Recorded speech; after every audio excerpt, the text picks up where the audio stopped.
শুভ সন্ধ্যা বন্ধুরা, আশা করি সবাই খুব ভালো আছেন আর আমরাও ভালো আছি। মা তো চলে গেছে, কিন্তু মনে একটু বিষাদের ছায়া। তাই বিষাদটাকে কাটানোর জন্য ভাবলাম মোবাইলে তো একটু ভিডিওগুলো রয়েছে, এটা নবমীর রাতের আর কি ভিডিও। আমরা গেছিলাম 1 নম্বর এয়ারপোর্টের ঠাকুর দেখতে, তাই সেটাই ভাবলাম একটুখানি ভিডিওগুলো পোস্ট করে দিই। আর দেখছিলাম আর একটু বেশ ভালোও লাগছিলো, তাই সেই ভিডিওগুলোকেই পোস্ট করলাম।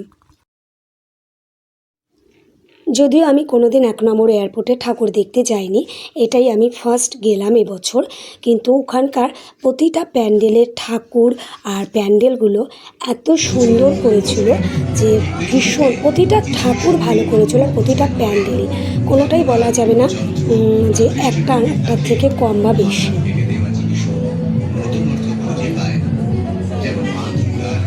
অন্ধকারকে আলোয়, হতাশাকে আশায়, দুর্বলতাকে শক্তিতে রূপান্তরিত করেন। তেমনই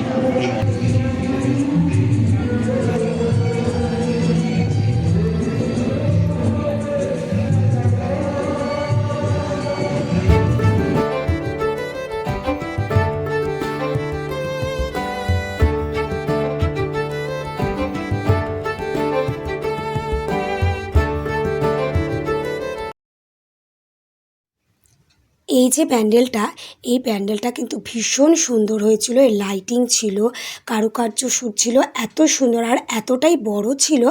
আর প্রচণ্ড ভিড় ছিল বলে আমি পুরোটা করে উঠতে পারিনি, খানিকটা আর কি ভিডিও করে নিয়েছি। এটা যতদূর মনে হয় রাজস্থানের কোনো মানে রাজবাড়ি, মানে রাজপ্রাসাদের আদলে এই প্যান্ডেলটা করেছিল। প্যান্ডেলটা হয়েছিল ভীষণ সুন্দর আর কি। যাই হোক, আপনাদের হয়তো দেখে এটা ভালো লাগবে, আপনারা দেখতে থাকুন, আশা করি ভালো লাগবে।